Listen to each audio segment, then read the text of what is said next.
Thanks for coming. This is the last social justice coffee hour and my last event with the office. It's pretty exciting.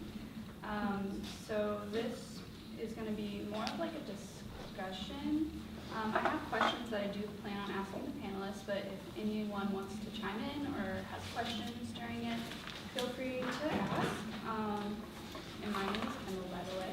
And then I'll let the panelists introduce themselves. My name is Hollis. I'm the director of the Gender and Sexuality Equity Center here at the College of Charleston. I'm currently on sabbatical, so I'm not in the classroom, I'm not on campus. I'm also an associate professor in the political science department and in the Latin American Caribbean Studies department. So one of the things you probably noticed, I have an accent. I was born in Guyana in South America, so that's where that's coming from. Most of my research is around things like political economy and gender, and looking at things like indigenous ontologies, just kind of indigenous worldviews. In terms of thinking about street harassment, obviously, probably this comes on a larger topic of looking at gender. I also will be teaching a class that is directly related to gender in the spring, because I only had sabbatical for the fall, so I'm coming back in the spring, and I'll be teaching a class called Comparative Gender Politics. So if anybody's interested, sign up for it. I've had Adrian and Adam who've both taken that class. So I'll just like put it out there, just a quick perspective from myself in terms of this whole idea of street harassment, and then I know that hopefully through the questions and some of the questions and answers, we can explore the topic a little more in depth. So one of the things that, when I started thinking about this, and I was asked to do this, thinking about street harassment, and which is not directly in terms of my forte, in terms of what I study, but I think it comes, as I think, generally under the rubric of gender. So I wanted to look at this and think about street harassment as one manifestation of what we call toxic masculinity, right? So from the first get-go, one of the things is, people hear toxic masculinity, and a lot of times males in particular think that this is about kind of beating up on men and attacking men, right? Rather, I think what toxic masculinity is really calling us to do is to kind of interrogate and examine, right, ideas of manhood, right? What does it mean to be a man, right?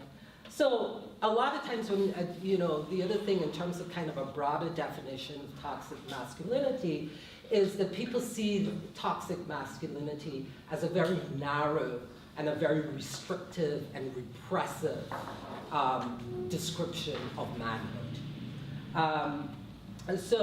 And a lot of times that this description of manhood is associated with things like violence and sex status and aggression, right? And what a lot of folks are saying is that these things are both poisonous and harmful to both males and females. So if we take something, for example, like street harassment, I think that a lot of times what we see is men kind of internalizing these notions, right, of the entitlement to women's bodies. In the sense that women have no autonomy over their bodies, right? They're just there to appease men, right, and to look good for men, right? And they're there basically to fulfill men's sexual whims, right? It's almost as though women are sexualized objects. I think, and then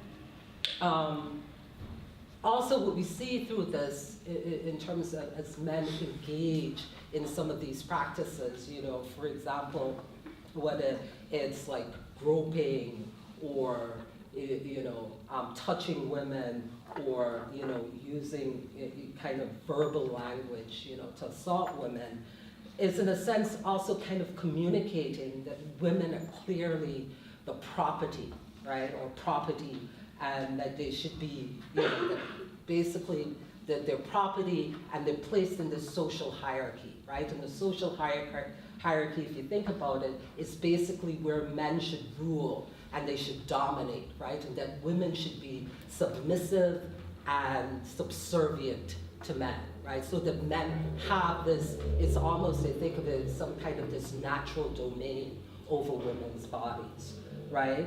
And in other words also, that women should just sit back, right, and take it. They should just submit, right, to these kind of verbal attacks and so forth.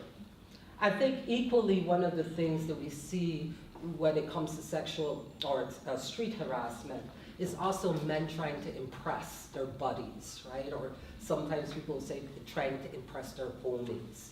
And if it is that this is a performance, then obviously for me, especially kind of coming out of the feminist scholarship, is one in which this is actually socially constructed, right? It's not natural.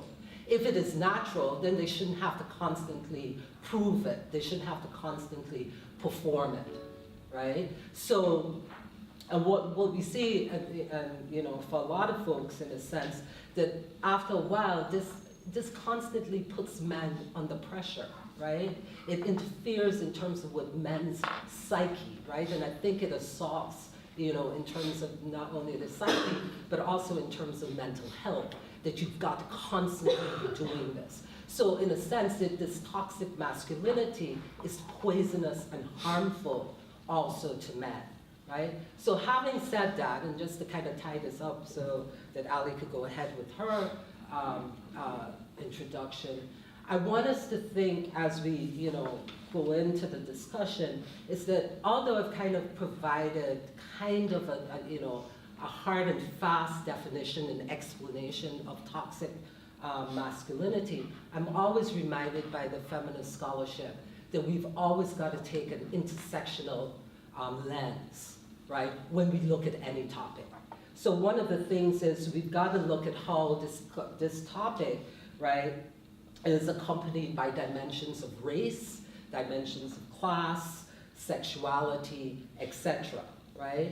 Because especially when we start to talk about the policy arena and what we need to do about this, right? If we want to ensure that there's equity and justice, right? And that things are not being hidden, right? We've got to, again, put on an intersectional lens. So hopefully some of that will come out in the exploration as we go through with the question and answer. Hi, I'm Allie.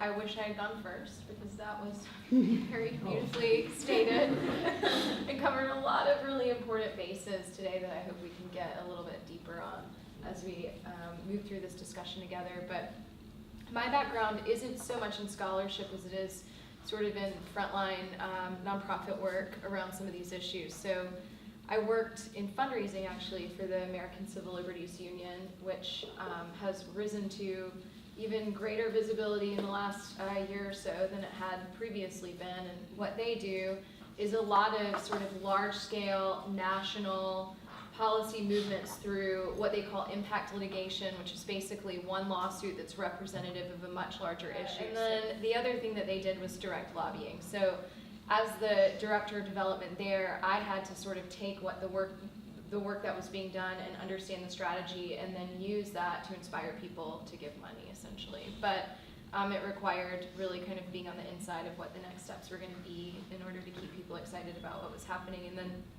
from there, I moved to the Community Foundation, which is sort of like a bank for philanthropists. They invest their funds in the foundation, and then the foundation grants that out to the community. So in doing so, I learned a lot more about sort of the structural inequality that exists and how it kind of plays out in terms of which nonprofits get funding and which ones don't, and how hard it is for groups related to gender to get this type of funding, groups working on racism. From there, I moved to a nonprofit called the Center for Women, and my job there was essentially their sort of program director. So the mission is very broad, and it is centered on gender, so I'm glad you sort of broadened that conversation to bring that bigger lens to it. But what we were sort of working on is moving into this direction of lobbying and policy and how you actually start to fix some of these issues at the local level and at the state level. So one thing that I think I can add to this discussion today is this sort of action piece, like how do you build a program Where do you put your emphasis? How do you decide the right policy, the right time? How do you sort of start building support for those things? And street harassment is a really specific and interesting manifestation of a much larger issue, which we've kind of been talking about already. And so I did some background research into what policies were specific to street harassment, and as it turns out, we have a huge opportunity, guys, because there really aren't that many policies on the books that control for this. Where do you think street harassment stems from, and why do you think we live in a society that perpetrates street harassment? Sure. So Hollis did do a really excellent job of framing street harassment within this larger structure, right, of entitlement, toxic masculinity, gender discrimination. And I saw this visual the other day. I don't know if any of you guys saw it, but it was a pyramid. And it kind of it was broken down into kind of 3 primary areas. And the pyramid going this way was in terms of like the number of times this perpetration happened. So the base of the pyramid was like the things that happen most often. And the top of the pyramid were the things that don't happen very often, or compared to the base, right? I mean, they happen often. The top of the pyramid was like the most grotesque, brutal sexual assault, violence against women, LGBTQI people that you can imagine. And the bottom of the pyramid was like sexist jokes and comments. And street harassment kind of fit, you know, between the bottom third and the second third, because it is sort of, it's more of an infraction. It's, you know, it's not one guy making a sexist joke to his friends out of earshot of a woman. It's, you know, it's a little bit more offensive than that and externally facing than that. So in terms of framing this in the larger, broader discussion, I mean, I think it exists because of exactly what Hollis said, that, you know, there's this sort of performative masculinity happening in our culture that it's so insidious, we don't even really know when we're sort of falling into these roles. It just happens, that it's really difficult. One of my graduate assistants the other day was walking up Meeting Street, and there was a group of men sitting down, and one of them started harassing her, and no one said anything. So it's like, maybe 2 guys are performing for each other, and that's bad. And it's also, I mean, there are also 3 other guys who are just sitting there silent because they wouldn't dare to break that construct of masculinity, right, where they're actually standing up for a woman, or they're standing up against this entitlement. But you know, today it all exists on the same spectrum, which starts with sort of this casual joke, or, you know, when you're a kid and you're making fun of other boys for running like a girl or throwing like a girl, like the worst thing you could be is like a girl, right? And then it kind of ends with this really scary act of violence that we're sort of seeing now permeating public conversation, which is another interesting opportunity, I think, for us to touch on today. And I think a lot of people also, in terms of thinking about sexual or street harassment, that some folks frame it as on a continuum, right? So the continuum can start, I think, in terms of just comments, right? Kind of the verbal, like, you know, that whole psst kind of, to a very kind of sexualized thing, like, hey, you've got a nice ass, or, you know, you look sexy, or something like that, right? And then it could go up to the point of actually people groping, right, and groping body parts. And then, you know, progress to something like actually being stalked, right? So some people see it on that continuum.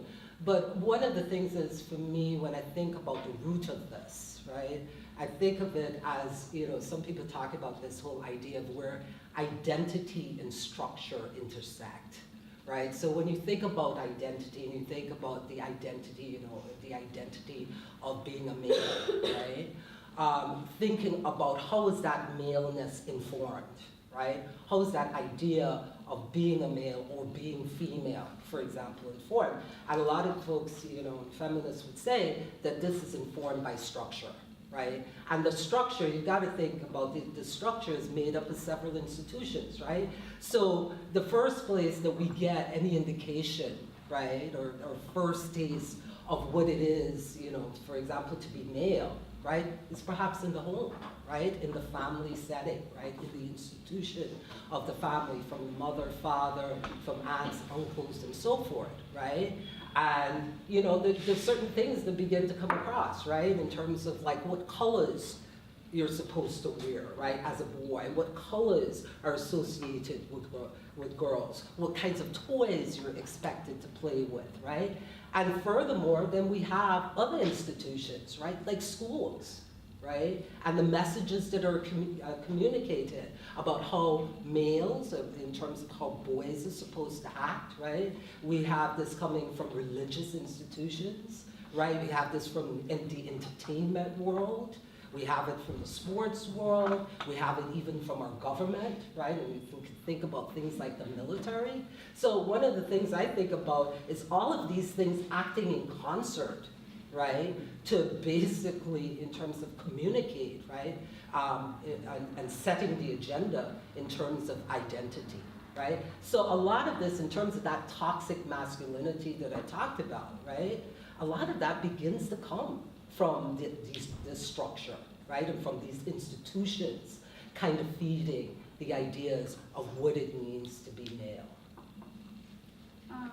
As you're talking about like the masculine and feminine traits and everything, do you think that, say like there was a gay man and you know how they are also street harassed more often, do you think that is because they have more feminine traits than the typical what a masculine man would have? And that's why they are also subject to this? So one of the things is, I mean, obviously, when you think about lesbians, you think about gay men, you think about trans people, they transgress, right? And they disrupt that whole idea of toxic masculinity, right? So obviously, one of the things is in terms of these men on the street, you know, in terms of harassing, it's also, you think about, especially if their buddies are around, they've got to demonstrate their masculinity. You know, I'm not like that, right? I am not a pussy, I'm not a faggot, you know, all of those derogatory terms that are used, right? Again, to legitimize, right, their manhood. This word disruption, which you just used, is something that I was thinking about earlier in terms of this continuum, and I think that has a lot of bearing, that if someone is disrupting, if they're kind of going against the flow, then they are more vulnerable, and they're going to be placed in a category that is other, right, which makes people who are sort of in this power structure that we've been talking about somewhat maybe more entitled to pick on them or to call out at them.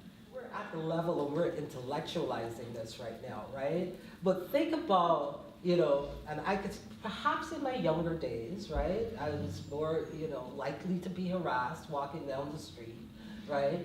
And on one hand, it might have been, yeah, you know, that might have been scary, right?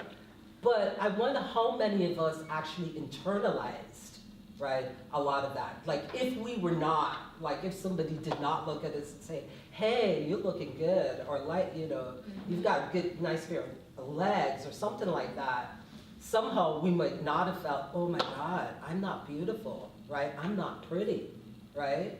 Now we can intellectualize about it, right? And we realize that, hey, you know, that's like some really crazy kind of thinking, right? But again, in terms of thinking about a lot of those, you know, in terms of spaces, and I think back a lot of it, for me, especially in my younger days in terms of as a teenager, I grew up in Guyana, in South America, which was, you know, Guyana it has a much more kind of Caribbean kind of culture to it. So as a young woman walking down the street, you knew, right, that you were going to be harassed, right? And things like body image, you know, one of the things is, I don't have much of an ass, right? As a black woman, I'm supposed to have an ass, but I don't. And I remember getting teased about that. And I remember having to walk with long t-shirts because I did not want anybody to look at my ass, right? So things like that, you know, and a thing, it creates in terms of your psyche, right? You know, for a very long time, I was very aware of not having an ass and wanting to cover it up. And I should not have had to do that. That is so real and relatable, and I'm envisioning kind of this web where this sort of, the nucleus of it is the structural toxic masculinity piece, and these other pieces coming out are just all of the nuances and complexities of all of the things that touches. And like in my life, I've just reached the age where street harassment happens very infrequently, and it really does mess with you. And you think like, wait a minute, like, am I old? Like, am I, like, what's, you know, I mean, really, and it's funny to me because I can look at myself objectively and say, like, look at you. I mean, you're just kind of reinforcing this whole structure in your mind, but you are just kind of trapped in this, like, external prison in that you can't walk down King Street. But there's this little tiny internal prison happening inside as well, where you're looking in the mirror and you're like, oh my gosh, I've reached the tipping point. And in some ways, for women, that should be freeing. Liberating. It should be liberating. Like, guys aren't looking at me in the same way that they used to. Hallelujah, right? Like, what a nice break. But like, at the same time, it's also, it kind of messes with you. So it's a really, really resonant point. Give them a finger, is that gonna, you know, like, kind of endorse what they're doing? And if you just ignore it or are afraid of it, does that, like, have a similar message? Or, like, are they doing different things by the way you react? So what's interesting about our next thought, right, which is like, what do we do about this as people who are subjects of street harassment, is that it's really, because of the way the power structure exists, it's very difficult to break that culture if you're not on top. I mean, it's really hard to disrupt it or to react in the right way. Like, it's really, I mean, it's almost impossible to figure out the right way to respond to essentially like a degree of abuse, right? I don't really have like tactics. I almost think we have to disrupt the system as a whole, and that it's going to require a lot of people who have those positions of power speaking out to other people who have those positions of power. And there are some ways on the policy level that maybe we can respond, and we can get to that in a little bit, but like on an interpersonal level, I don't even know. Like, sometimes I would find myself saying like, thank you, which really blows my mind because internally I'm boiling. And sometimes I would ignore it, and sometimes I would like clap back. But in this day and age, like, would you guys really feel safe giving someone the finger if he harassed you? I mean, what could come next? Yeah, I don't think in terms of on a personal level, I mean, is perhaps being able to assess, you know, that particular environment. Right. Is it something that I can engage in terms of a conversation to let that person know why this is offensive? Or is it a space in which I really just need to walk away from this, right? And in terms of trying to find other avenues in which to address this. Policy change can happen in a number of different ways. Every once in a while, our legislators at the state level especially will slide things in sort of in a backdoor way. So they'll put like certain language in a policy that has something to do with something completely different in order to pass things like, I don't know if you guys are familiar with personhood or the idea that life begins at conception, right? So every single year for the last decade, there's been personhood language in a bill not related to reproductive health. It's just been like, it'll be maybe related to, there was a standard ground law a couple years ago that some legislators were trying to get passed, and they defined life as beginning at conception in a standard ground law, and you had to be like a really, really keen watchdog in order to catch this language, right? So the back doorway is the way a lot of stuff gets passed in South Carolina, especially. But the way that I think we, as proactive people, would want to think about any type of policy change is sort of via the public will and the political will. So basically, a lot of these movements that Hollis was referring to in New York, where women are taking photographs or recording or passing out cards to street harassers, they're kind of building some momentum around the subject. I mean, this event today is building momentum around the subject. As we start building momentum and as we bring this conversation more and more into the public sphere, we are increasing the public will to address this issue, right? So essentially we're saying, this is important. We have a lot of people who think this is important. Look what these brilliant, amazing people are doing in New York and Chicago to address this head on. These sort of grassroots efforts, like one-off efforts. Look at all these think pieces we're reading about it, all these things we're seeing on Instagram and so on and so forth. All of those collectively create this sort of chorus of public will to address this. And the public will is a critical component to shifting the political will. So like, does anybody know what a politician's #1 goal is? Getting reelected. Bingo. So they're not really gonna sponsor anything that they think could inhibit their possibility of getting reelected. So really what you have to do is convince them that this is what the public wants, that this is what their constituents want, this is what people who vote want, and also, this is another, I mean, I could talk about this sort of all day. There are a lot of different approaches, but voting, you guys, is so important. They do not care about you if you don't vote. They have lists of people who vote. They know who's registered in their district. They plot their canvassing, their robocalls. All of that is centered on people who are registered to vote and people who are active. So in order for any of this stuff to change, you guys have to register to vote and you have to vote. And that's my only lecture of the day. So in order to change the political will, the public will first has to change, and that's what we're doing right now. That's where we are on the spectrum. We've seen some slight movement globally, which Kenndal and I were talking about earlier last week. I think in France, there's been some legislation passed that prohibits or outlaws street harassment.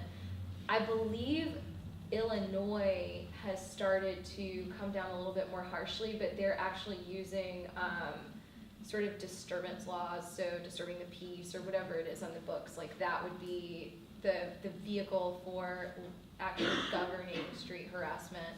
It's really difficult to prove. I mean, it's very he said, she said, unless people are in groups, unless you have witnesses, in which case, or if you're one of these amazing people in major cities who are actually filming people who are doing this. I mean, let's keep that up, because we've all seen at least the potential of filming criminal acts in terms of legislation and governing. So the political will is starting to shift, and we're seeing this happen on the gender spectrum when we talk about all gender issues, and we're seeing more and more conversation in the public eye about gender. And I mean, so things are starting to shift. Now's a really, really good time to continue building momentum around this conversation. You also want to consider the different levels of government and different levels of governing. So for instance, the College of Charleston has public safety right here on campus, right? And they do have a plan to address harassment and sexual assault, and it's very victim-centric. So it's take a self-defense class, don't wear your headphones at night, carry your keys in your hand, stuff that I've been knowing, right? You guys have been knowing to do this stuff to protect yourselves. So the key is getting with some of these people who are making these decisions and raising their awareness about some of the structural issues that we've talked about today, so that they can then also start working with potential perpetrators or known perpetrators, right, of harassment and assault, expanding their definition of assault to include some of these things which they might consider to be more minor infractions. So that would be one thing that we can do on campus. At the city level, I mean, really anywhere you have law enforcement, you're gonna have laws that kind of govern how they act and respond to things. So a lot of it comes through, again, enhancing this public will, raising visibility, also understanding that we're gonna have to meet people where they're at and start, and we were just talking about this earlier, you kind of have to crack the door open, and you can push it a little bit further and a little bit further and a little bit further.